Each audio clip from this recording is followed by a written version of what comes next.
लखनऊ से बड़ी खबर आ रही है, उससे आपको रूबरू कराएंगे। बड़ी खबर, बड़ा अपडेट। यूपी के एसटीएफ ने पाकिस्तानी एजेंसी एसटीएफ के जासूस को अरेस्ट किया है। यूपी एसटीएफ ने आईएसआई एजेंट शहजाद को गिरफ्तार किया है। कई बार पाकिस्तान की यात्रा कर चुका है ये आरोपी शहजाद कई खुफिया जानकारी भी दे रहा था। पाकिस्तानी एजेंसी को लीक करने का आरोप भी है। देश में कई सक्रिय स्लीपर सेल को उपलब्ध कराता था ये पैसे, और खुफिया एजेंट को कई भारतीय सिम भी उपलब्ध कराए गए थे।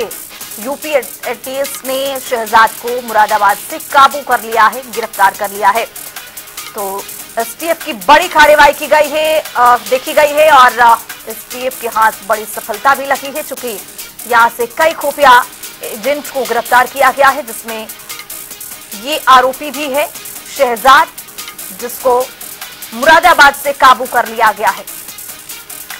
इसी खबर पर ज्यादा जानकारी के साथ हमारे वरिष्ठ सहयोगी तौकीर किदवई लखनऊ से जुड़ रहे हैं। तौकीर, क्या अपडेट? चूंकि यूपी एसटीएफ की बड़ी कार्रवाई की देखी गई है और सफलता भी हाथ लगी है, क्या अपडेट? देखिए, कल इसे गिरफ्तार किया गया था। शहजाद मूल रूप से रामपुर का रहने वाला है। कहा यह भी जा रहा है कि जो उसके पास से सिम बरामद हुए हैं, उससे लगातार पाकिस्तान के जो सेंटर्स है वहां बातचीत की जा रही थी। इसकी जानकारी पुलिस को थी। इसके बाद से ही उसकी मॉनिटरिंग चालू थी और लंबे समय तक उसको मॉनिटर करने के बाद पुलिस ने कल गिरफ्तार किया है। यूपी एटीएस की तरफ से गिरफ्तारी की गई है।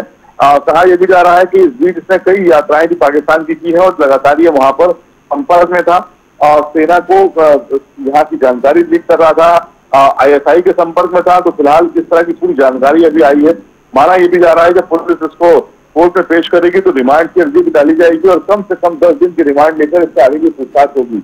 जिस तरह से अभी हाल फिलहाल एक युद्ध जैसी स्थिति बनी हुई थी, ऐसे में इस तरह के शहजाद को गिरफ्तार करना, क्योंकि पश्चिम यूपी हमेशा से ही कहा जाता है कि सेंसिटिव रहता है, ऐसे में इस तरह की गिरफ्तारी कहीं ना कहीं बड़ी उपलब्धि भी है इसके लिए, क्योंकि इस तरह के जो लोग हैं जिस तरह गतिविधि में शामिल है, पश्चिम यूपी के लिए जरूरी खतरा बने रहते हैं, खासकर जहां पर किसी बड़ी वारदात को अंजाम देना सबसे ज्यादा आसान माना जाता है, क्योंकि वहां के जो इलाके हैं बड़ी जल्दी वहां पर इस तरह की आग फैलती है। क्योंकि जिस तरह से पहलगाम की घटना हुई थी, वहां पर नाम और धर्म पूछकर हत्या की गई है। आपस में व्यवस्था बढ़ाने के लिए जिस तरह से घटना को अंजाम दिया गया था कि हिंदू और मुस्लिम का विवाद हिंदुस्तान में बढ़े, ऐसी जो मंशा है जो वहां पर विरोधियों की, उसको देखते हुए पश्चिम यूपी सबसे ज्यादा खतरे के निशान पर रहता है। फिलहाल इस तरह की गिरफ्तारी कहीं ना कहीं बड़ी वारदात को रोकना और कहीं ना कहीं जो आगे जिस तरह के माहौल है, ऐसे में गिरफ्तारियां जो सुरक्षा की बात की जाए और या फिर